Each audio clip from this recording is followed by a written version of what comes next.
فرش التراب يضمني وهو غطائي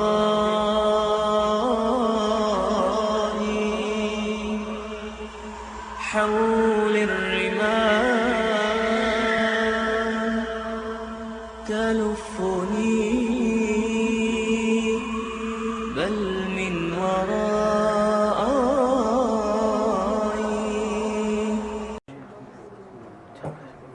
الحمد لله وكفى وسلام على عباده الذين اصطفى أما بعد فأعوذ بالله من الشيطان الرجيم بسم الله الرحمن الرحيم رب اشرح لي صدري ويسر لي أمري واحلل عقدة من لساني يفقهوا قولي رب زدني علما والحقنا بالصالحين اللهم صل على سيدنا محمد وعلى آل سيدنا محمد وبارك وسلم عليه اللهم صل على سيدنا محمد وعلى آل سيدنا محمد وبارك وسلم عليه. Welcome everyone here. Alhamdulillah, may Allah reward our Mutisaf for warming us up. Inshallah, now it's going to be a little bit more dry and cut stuff. So we did the spiritual aspect of it. Inshallah, I'm going to try to go over the detail of it. The purpose of this gathering is, number one, is to introduce ourselves to you, so the community knows who we are. And number two is to answer one of the most common asked question, and that is from community that we go to, that if somebody passes away, what happens next? So what is that next part? So inshallah, we're going to try to go over that, and then we're going to go over some other things as well, inshallah. I'm from Paak funeral home. My name is Hafiz Luqman Ellahi. The Hafiz Nabi Sahib is also, mashallah, here. We're the religious coordinators at the funeral home. Just for today's introduction, services, traditional Islamic funeral service, domestic, international, then inshallah we're going to talk about the Sheldon, Connecticut branch, then cemeteries in Connecticut, the cost, monuments, pre-need, and future plans, inshallah. So this is what we're going to be covering, inshallah. 7 o'clock is Isha? Yes. Okay, inshallah. Okay, inshallah. So we're going to try to... Okay, so first thing is the funeral home was established in 2010. Mashallah, there's a difference between a service and a funeral home. Alhamdulillah, this is an actual facility. The sister, mashallah, went and got a license, and she's the owner of the funeral home. Alhamdulillah, we're servicing a tri-state community, and then because of being a funeral home, we're able to carry out all the, not just the washing, but also the legal aspect that required to do the funeral, inshallah, and as well as washing janazah, prayer, and burial. Alhamdulillah, this year, mashallah, we had immense growth. Initially, we were at the New York facility, which was in 5834 Catalpa Avenue, but alhamdulillah, this year we also opened up a washing station in Bronx, and then alhamdulillah in Shelton as well. So that's why we're here, to let you know that we're in Shelton, Connecticut. Where is that, by the way? On Route 8, if you see map here, that's Route 8 going, and between exit 13 and 14 is the 110, Route 110, where it crosses over, so everybody has an idea where that is. What's the mission of the funeral home? It's a right of every single Muslim to get a burial. Rich or poor, doesn't matter. If a Muslim passes away, it is a community obligation to do a funeral for. And subhanAllah, this is something unique to the Muslim community, by the way. Because initially you think, oh, that's everybody will do that, right? It's not so, because many people come to our doors, and some are not Muslims. Their families are not Muslims. And literally the response is, you take care of it and don't call us. Or I don't want to have anything to do with this, it's your responsibility. They completely have absolutely no, or if there's some assistance needed, nobody is willing to pay for it. It's almost like this person has no relationship with that person at all. And subhanAllah, in Islam, it's the opposite. We have families that are fighting with us. They fight with us that I want to be one who take care of the expenses of so and so, and please don't take it from my brother. If you take it from my brother, and then we're going to have a problem here. Just last week we had the two imams, two community members fighting it out, literally, and we told them, listen, we're going to have to take this to court to figure out who's going to decide. That literally we're not backing off that I want to be able to take care of the expenses. I don't want this person to do it. SubhanAllah. So this is a beauty in our religion. It's not the same case with everything. So it's a right of every Muslim to be buried, and our mission is to serve the Muslim community with dignity and passion, and we strive for excellence in the whole process, inshallah. The staff, alhamdulillah, we have well-trained professionals, licensed funeral directors, number one, to handle the legal aspects of it. And then also religious coordinators to handle the religious and spiritual needs of the family. When a family calls, not only they have legal needs that needs to be answered, but at the same time someone to, give them, Islamic guidance as well, what you need to do and stuff like that. And alhamdulillah, we're accustomed to working very quickly and we work around the clock, mashallah. Inshallah, we'll have question and answers afterwards, so this way we can get through everything. This is what our facility looks like at the funeral home there in Shin, Queens. Office area, let's go through it quickly. Washrooms, the viewing room when the family wants to spend some time there, cold storage, and our own vehicles. We actually bought our own vehicles and we bought the white color because we feel that that's more closer to the Islamic practices than dark colored, dispersing colored vehicles. Services, we specialize in traditional Islamic funeral services, picking up the body from the place of death, washing according to the Sunnah way, burial arrangements can be made in many different cemeteries throughout the tri-state area, Sharia compliant shipment. Alhamdulillah, this was something also this year we were able to accomplish. Before this, we were not offering the service that, when someone passed away, the best thing is, and ulama would tell you that a Muslim should be buried locally. But people in New York City, and even some from Connecticut, by the way, they have, if they sometimes have a need or necessary that they want to be send their loved ones back to their native country, it used to be a big problem because the process that traditionally you would take was completely against the practice of Islam. And so alhamdulillah, we worked on it, we made dua to Allah subhanahu wa ta'ala, and subhanallah, this year, beginning of this year, mashallah ta'ala has given us a solution in which now, alhamdulillah, the ulama are satisfied with the process that we're sending the body to now, mashallah. Also, one of the things that particularly comes, not particular to this masjid, mashallah, because the Shaykh Osman is very dedicated, mashallah, he comes to the cemeteries, but in other places, you'll see that the cemeteries are very far away from where the Muslim community is. Especially in New York City, you're driving about an hour and 20 minutes to a cemetery. So many imams, it becomes very impractical for them to be able to go on a regular janazas. And so what happens at the cemetery, the family is completely unattended. They have no idea what's going on, there's no one to guide, they have no one to help them, alhamdulillah. So Paak mashallah introduced this graveside service, which is, we've been getting very positive feedback. We take that opportunity not only to guide the family of to what needs to be done Islamically, but also take this opportunity to remind them about Allah subhanahu wa ta'ala, remind them about the hereafter, because what better place it is than when you're standing on a gravesite. The Shaykh mashallah mentioned this reminder, but you say, oh, that's obvious. You go to any other funerals and, sometimes, from my experiences, 80%, 90% of the time, there's no one there with the family. The non-Muslim driver will come, he opens the back door, the cemetery takes the casket out, he drives out, and you and your family is left alone to finish up the rest of the burial. So it's kind of overwhelming for the family in that sense. So alhamdulillah, we've been getting a lot of feedback from that. So that was basically our services. Now, what is an Islamic traditional funeral services? So this is the one that I was going to explain to you, that when a person passes away, what happens next, right? So basically there's three things that happen, three major things that I highlighted here. Number one is that the body has to be picked up from the place of death, where death happened, right? And there's basically three options that can happen. First is a hospital. Person was admitted into hospital, your terminal, whatever circumstances is, Allah Ta'ala called them back, so the body has to be picked up from the hospital. And the only way to pick it up from the hospital, if the doctor signs what they call a death certificate. That means that he pronounces it. Sometimes what happens when the family is in a room, the nurse will come and she'll say, okay, the person has passed away, and they'll tell the family, and the family start calling the funeral home, okay, the body's ready to be picked up. Whereas the doctor is not even in the facility yet. So unless and until he comes or she comes and certifies it, then and only you can pick up the body from the hospital. The second place a person can pass away is at a house. Meaning, and in this case, there's two scenarios that happen. If a family member was diagnosed with a terminal something, so cancer, or a situation where doctors basically told them that this is their end of life and they need to go, they send them home. So in that case, that family doctor or hospice care will be contacted and then they will say, okay, we will sign a death certificate, and then we can pick up the body from the hospital, from the house.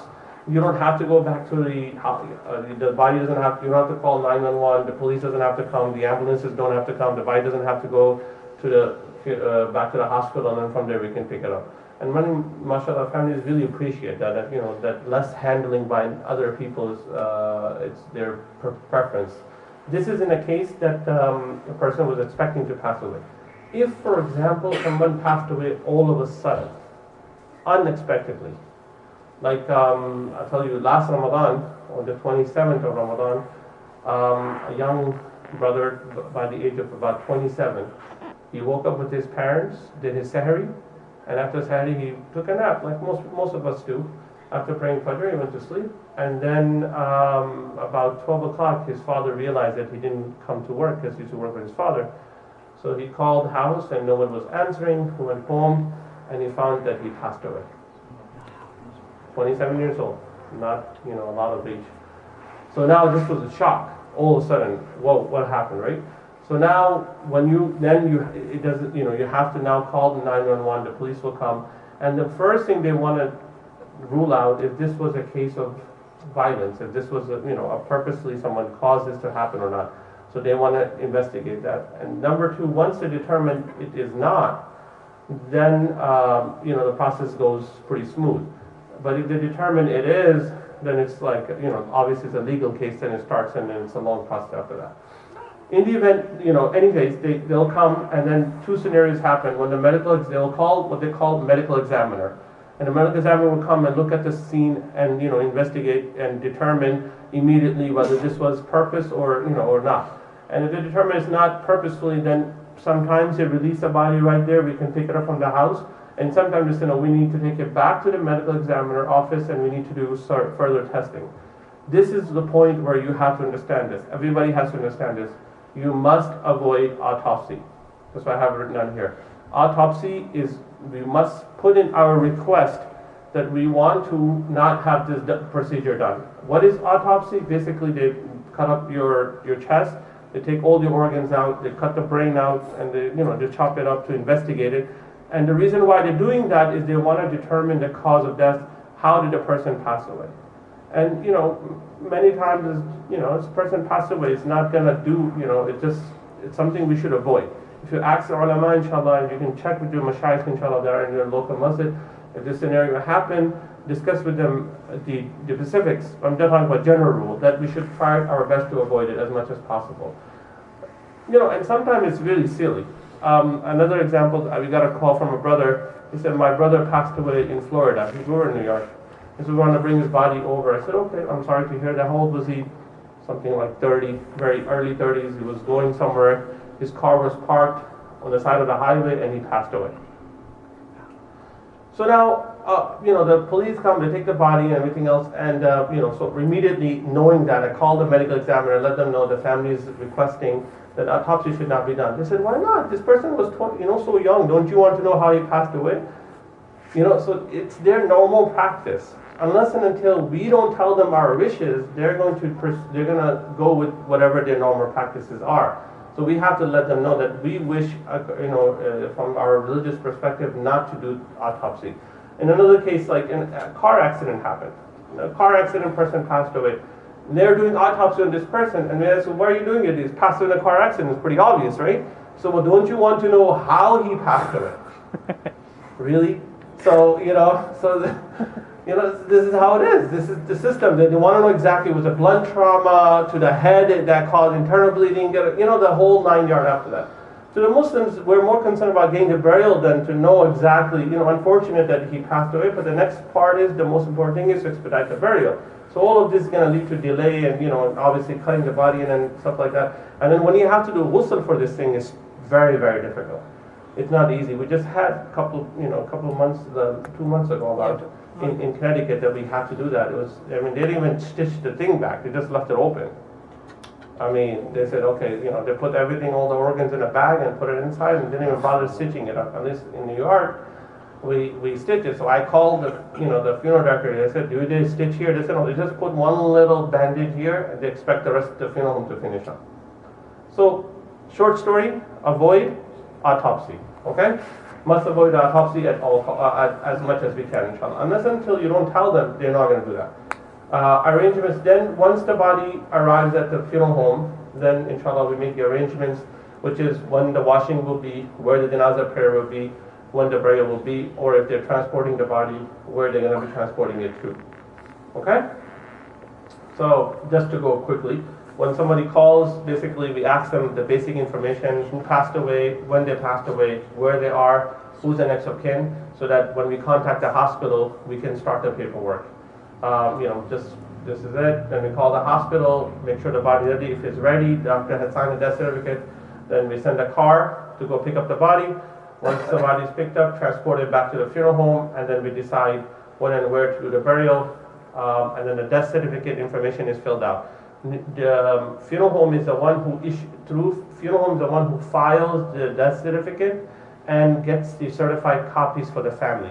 The doctor signs one part of it, and the other part is filled by the funeral home, and then together is submitted to the Department of Health, who then issue the death certificate certified copy. So we do that, and then once that is done, then the body is washed. After the body is washed, then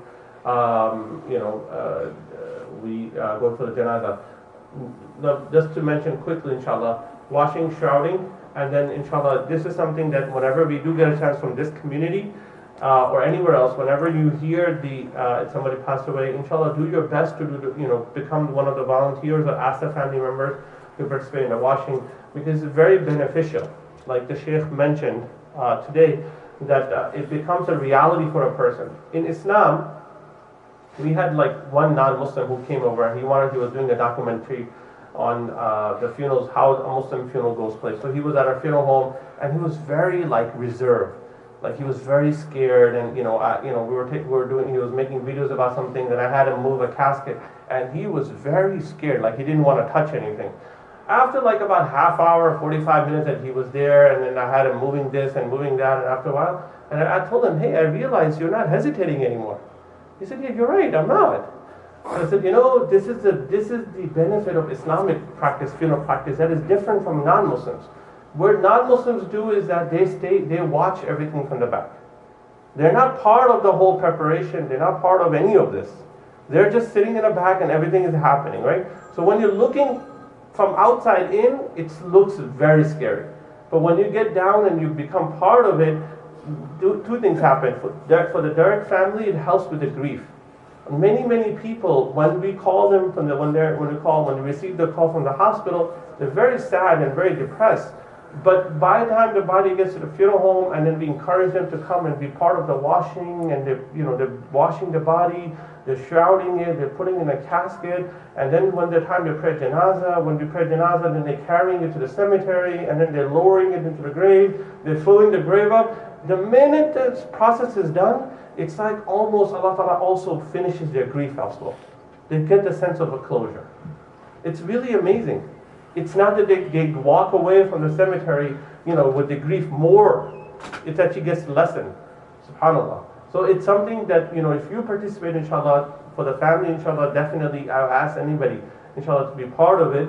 And also for the Muslim brothers and sisters at large from the community, take part in it, inshallah, as a reminder for oneself. Because when you're sitting there, like the Sheikh mentioned, that you have to, control your desires, right?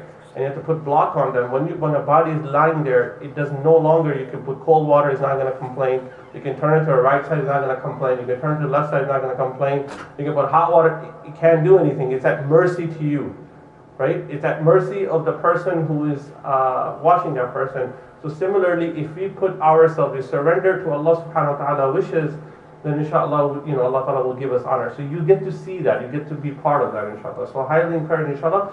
For the sisters and brothers, Brother Naveed brought a volunteer list. Inshallah, if you want to volunteer, you can give us your names. Inshallah, when we have a situation, inshallah, we can send you a text message or call you, and then, schedule something, inshallah. Normally, here in Connecticut, it's very easy. We either have a washing at 9 o'clock in the morning or after Maghrib, like about 6 o'clock. So either, if you're available for the morning or evening, inshallah, let us know. Okay? Then once the washing is done, then the family sits down to do a viewing. And after the viewing, inshallah, we go for janazah prayers, whatever the local masjid is, or at the cemetery. whatever is the family situation is their choice wherever they want to go, inshallah. Okay? Now, cemeteries in Connecticut. To our knowledge, so far, from our, that there are 3 where the Muslim burials happen. There's one in Worcester Cemetery, which is Danbury, with mashallah, the whole community here goes there, which estimate total cost of about $4,100 for the cemetery. Then there's Old Pine Grove Cemetery, which is in Waterbury, Connecticut. They also have a Muslim section there. They had one old one, and now they just built another one for the Muslim community there, which is, again, roughly about $3,100 for that. And then there's a Muslim cemetery in Enfield, Connecticut, which is about $1,455 for the burial. Okay. Next biggest question people ask, how much does it cost? So traditional Islamic funeral services on average in Connecticut is about $1,900 per mark. I was just looking through all the invoices that we've done for the past years. They fall somewhere in around that number. The grave for the Connecticut, if we're talking about Danbury, is $3,250. The opening charge is $1,000, and then the certificates and permit. And about estimated price for a monument is $1,510. So if you add those numbers up, you have an idea how much it is. Now, many people ask this question. How come the funeral home, So no, we just don't have adding. Huh? We just added them. Oh, it's about, okay. I was going to add it to it and I somehow didn't get added. Okay, so now, alhamdulillah, you see the majority of the cost is where? You're going to get to see in a second. Now, this is where it breaks down to. The funeral home charges are for the 24 hours, 7 days a week, employees, cars, running around, answering families' needs and everything else. It's about 25% in this case. The grave is about 42%, and if you get the nameplate, it's 20%, and then cemetery opening charge is 13%. So, it's the Muslims, alhamdulillah, because we want to be able to give a cost-effective service, but at the same time, high-quality service, inshallah. So please, when you call the funeral home, it's not so much situation here in terms of finances, alhamdulillah, but just understand the aspect of it, inshallah. Okay, monument. Monument, you have a couple options. You have flat markers. They come in 2 materials. You have either granite or you have bronze that is on the foundation of a marble. You can pick either, or depending on what cemetery allows what. Or you have an upright, or you have a double. So if you buy the 2 graves next to each other, which is not possible in Danbury, unless it happens, I don't know. So it's not possible here. You cannot reserve a grave next to it. But in some cemeteries, a family member passes away and they reserve the next grave for future use, inshallah. So in that case, if you wanted to get like a double one, you can also get a double one. In Danbury, you can reserve a grave, but not the one next to it. Whenever you need it, the one will be, the next available one will be given. So it's that you'll have a spot, but not where, you don't have a choice where it will be, inshallah. Or you can have a slant one, like a slant. And then price varies based on size and material, installation and artwork. And this is the picture of our Danbury cemetery, Worcester Cemetery. So you can see people have done different things. And again, you can ask ulama for a recommendation in this. The idea is not to go crazy with this, okay? It's just so that when you go there, you can recognize which grave, because they flatten all the graves, right? So you don't know where the graves are. In some cemeteries, it's just land, it's just grass. So you have no idea when does one grave starts, when the other one finishes. So just to have some marking, so when you go to visit, you can make dua and stuff like that, but not to go extravagance on it. I have some pictures, inshallah, later. That when you go to some cemeteries, it's like a bidding war. Like some guy put whatever monument for X amount of dollars, the next guy says, oh, I'm going to go double that. And you can see there's like a competition going on at the cemetery. It's not the Muslim way. Okay. A lot of people ask, so this is so far, okay? So next question is, inshallah, a lot of people ask, can you do this? Can you save, it's about $5,000 to $6,000, all of a sudden if you have to pay for it. Can you save money in advance? Can you make arrangement in advance? You can, and the official terminology for this is called pre-need. Pre-need is that you can make funeral arrangement in advance. And it's literally a person writing down exactly what he wants, and then, or he or she wants, and then also putting the money aside for it as well. And then inshallah, when the time comes that everything is all ready, and it's 1, 2, 3 after that. And how does it work?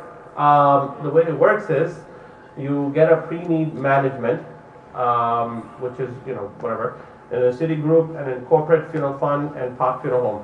So it's like basically you open a trust fund, and which is heavily monitored, and they make sure that money is always going to be available, guaranteed, and the money is not given to the funeral home until and unless they do a service. Before that money is there. So for example, you open an account with us, and God knows our life has no guarantees, right? That money will always be there, and you can always transfer it to somebody else or whatnot, and inshallah you can use it for anything else. There's 2 types of account. It's called revocable, irrevocable. Revocable it's like a savings account basically. What's the difference between a regular savings account and this savings account? The difference is, when I had this situation, a brother came to me, a son came to me or somehow, and he says, my dad has money in his account. I just can't access it right now because they froze the account because he passed away. So they have to go to the court, and we have to do the process and everything else until, the owners are established, and then they get released some money. So I just, so he had this situation about the finances. So the difference between this account is because you put this away for the purpose of funeral. So when you when the need arises, it's right away available to the funeral home. So the family doesn't have to worry about this part of it. And then once they have the death certificate, they can go to court and transfer everything else they need to do later on. So that's how the revocable account works, where it's basically like a savings account that you put aside for the funeral, but you can use it for anybody else.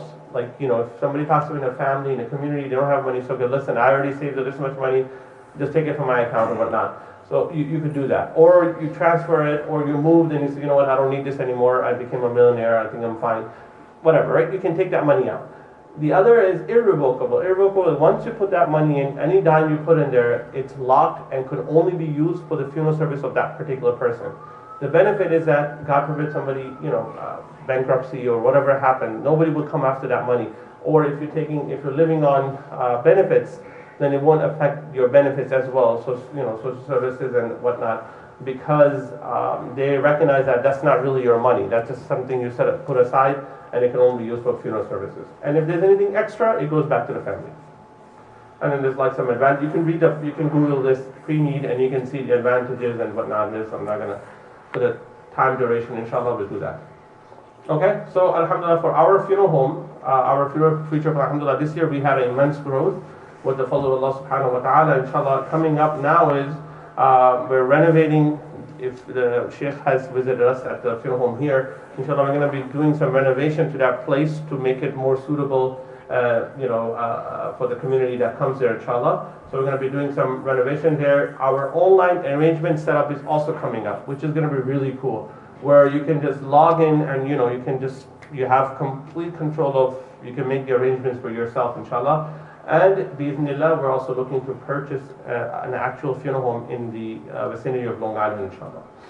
So this is where our funeral home is now, in Riverview Funeral Home. On the back of it, it's our funeral home, inshallah. This is the plans that we just, we're one of the things it is, that we're going to make it into one area is going to become the viewing room, and then the washroom, and actually a dedicated bathroom as well, inshallah. So this way we don't have to go to the non-Muslim side at all. This whole thing, the half of the film pretty much will become the Muslim side, inshallah. We'll have the awning, the name, and everything, inshallah, will be there. So inshallah, that's coming up. Maybe next time when I'll see you guys, I'll give you the updates, pictures of that, inshallah. Okay? Last thing before we go, inshallah, very, very important thing. Because we deal with this all the time, inshallah. And when somebody passes away, they go through something called grief recovery, right? The grief. What are the stages of grief? The first is denial. This cannot happen to me. This cannot happen to me. And sometimes when you see people like this, they become completely paralyzed. I remember at the funeral home a couple months ago, there was this, a son who lost his mother, and he was like, he said, there's no point of living in life anymore. Just complete denial. Then anger comes. Why is this happening to me? Who is it to blame? And this is actually very dangerous, by the way. The anger situation, because, subhanAllah, I remember this situation a couple of years ago. We had a friend, someone passed away, called me, and he says to me that my mother passed away, and I said, I'm sorry to hear that. And then he goes to me that I want to cremate my mother. And I said, why? Muslims don't do this practice. Muslims do their burials. No, I want to cremate. I said, what happened? He says, well, she was sick, and we tried to do so much for her, and then they were from some other country. They came here for treatment, and we made prayers to God, and Allah didn't hear. Not God forbid. And now, out of anger and anguish, I want to cremate.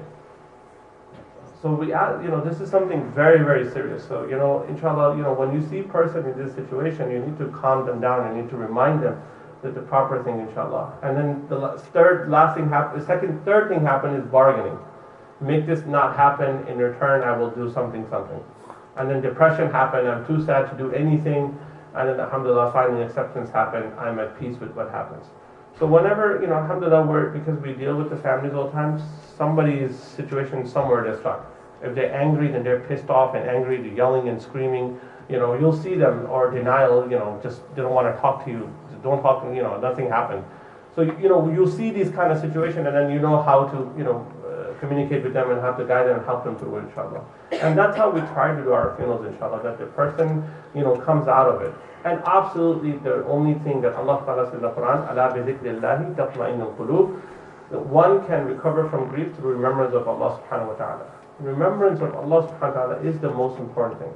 And you can do by recitation of Quran, silent zikr, prayer salawat, and zikr of the tongue, inshallah. The blessing of that is that it helps a person get out of the recovery of grief. I mean, you and I as Muslims, subhanAllah, the blessing of Islam is it's unbelievable. You only get to, you only appreciate it when you see the other side of the scenario, right? And subhanAllah, sometimes, like I said, we get Muslims that are married into non-Muslim families and stuff like this. You should see, oh, subhanAllah, their grief is so immense. And there's no way to get them out of it. For the Muslims, it's like, mashallah, you remember Allah Ta'ala, you mentioned a couple of things and divert their attention to hereafter and akhirah. And alhamdulillah, that helps the Muslim channel their grief. For a non-Muslim who doesn't believe in akhirah, doesn't believe in Allah, doesn't have anything, cannot do zikr, what are you supposed to do with that person? And they're really, I'm serious, and I was surprised. SubhanAllah, because when it happened to us, and I was surprised at how severe their grief is. We could go through such a difficult time of losing a loved one, but because the tradition of Islam, the practice of Islam that has taught us, alhamdulillah, we're able to manage it. But really, they have to go, they struggle. And then that continues for them. And then on top of that, their practice is that, they do it in 3, 4, 5 days, 7 days. You know what happens when you prolong a funeral like this? It increases the grief even more. Because you have to constantly, people calling you, they're coming over, and they keep apologizing. You're in that mode. Whereas for the Muslims, person passed away, we do it, alhamdulillah, the sunnah is to do it quickly, we run and we bury, alhamdulillah, finish. And the person really get out the grief. And I've seen this 1 or 2 times with the Muslims too, that they, or for some silly reasons, they said, I can't do burial, I need a couple of days. And by the time those days were over, they were almost paralyzed because of the grief and everything else. So we have to, in our life, as a Muslim, inshallah, we see the benefit of the sunnah and the teaching of Islam, inshallah, that alhamdulillah, it helps us in this life and also in the end of life as well. We ask Allah subhanahu wa ta'ala to always keep us on the right path and always keep us pure and tahur and always keep us in the company of righteous and our teachers and ulama and mashayikh, and always keep it in du'as. Anytime you have any questions, like religious questions, please refer to the imams. If you have any practical questions, inshallah, I'm here to answer those questions, but no religious question, because the Sheikh Mufti Sahib is there, inshallah, will refer them to them, inshallah. These are the 2 numbers that we have. The 203 is a Connecticut number, and the 700 number is the main line, so you can always call that, inshallah. Somebody will be available to answer the call, inshallah. But jazakumullah khairan, thank you for inviting us. Any questions? The autopsy, is it the right that you can say that don't perform it, or? I didn't say that. I said avoid it as much as we can. And based on our wishes, Muslims, as Muslim general practices, we try to avoid it. Specific cases, talk to the Mufti. No, like in some cases they might say no, we have to do. Yeah, you have to. Right. I only explaining a general rule, and based on our experiences, 98%.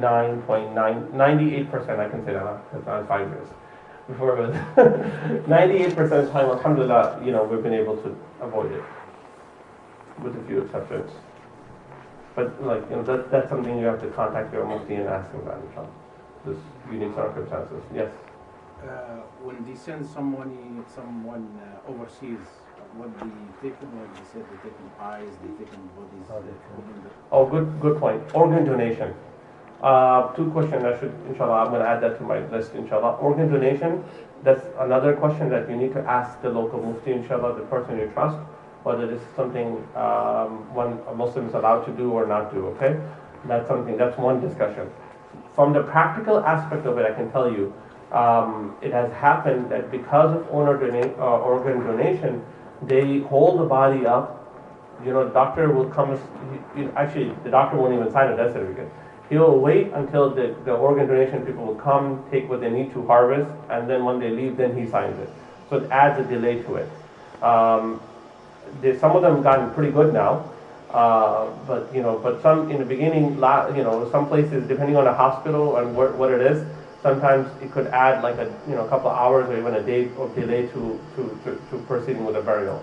So from that point of view, it's pretty terrible. And another thing somebody just told me, and I don't know this is this one guy I was talking to, and he said this organ donation guy came and the only thing they left behind was like arms and legs or something like this, and it pretty much took everything. I've never seen this, but this is something that he was sharing that they had that. So inshallah, look into that. Ask your local mufti sahib, inshallah, on that particular ruling, whether you want the organ donation or not, inshallah. No, I think he meant, do they, like in the past, do they take the inside out? Oh, so the process of sending a body.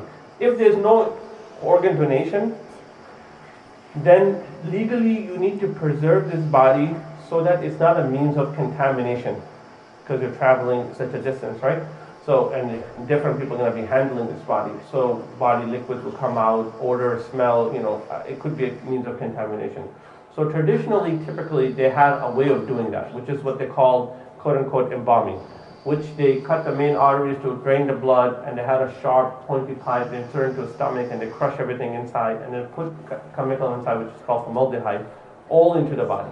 And this was, and this is a terrible process, by the way. I challenge all of anybody to go and stand and witness this. You won't be able to. It's how terrible it is. But this is a practice that Muslims didn't know. When they end up in a non-Muslim funeral home, that's what they're going to do. And that's the practice. That's what the normal practice was. Alhamdulillah, when we came to this industry, we said, no, this is against the teaching of Islam. So for a very long time, we didn't do that. Alhamdulillah, we found an alternative which doesn't require this, but achieves the goal of containing the body so that it can be transported safely within 48 hours, alhamdulillah. So we've been very blessed by Allah subhanahu wa ta'ala. So how is it done? It's done. Inshallah, I can tell you, inshallah. Okay, any other thing? Any other question? The stages of grief you just mentioned on the slide, that's normal for everyone, right? And just the way you react when you're these stages. Right. Okay. Right. Somebody, so they could go through some very quickly, or may not, maybe stuck in one stage or the other. They preserve it, Yeah, they do something else. They have a different procedure, alternate procedure, inshallah. I have questions for you too. So, anything else? So, I guess, any sisters? No, they were just saying Revocable for coming, and they really thank you. Just again, my only humble request is, inshallah, for the sisters especially, and for the brothers, inshallah, please sign up. Brother, did you sign up? He has that thing, inshallah. Please sign up for the volunteers, inshallah, so you can be part of the washing, inshallah. Jazakallah khairan, may Allah reward you, inshallah. Thank you for inviting us. And we ask Allah Ta'ala to keep us safe and keep our families safe, and all around the world, Muslims to be safe and preserve their honor and dignity. Jazakallah khairan. Assalamu alaikum.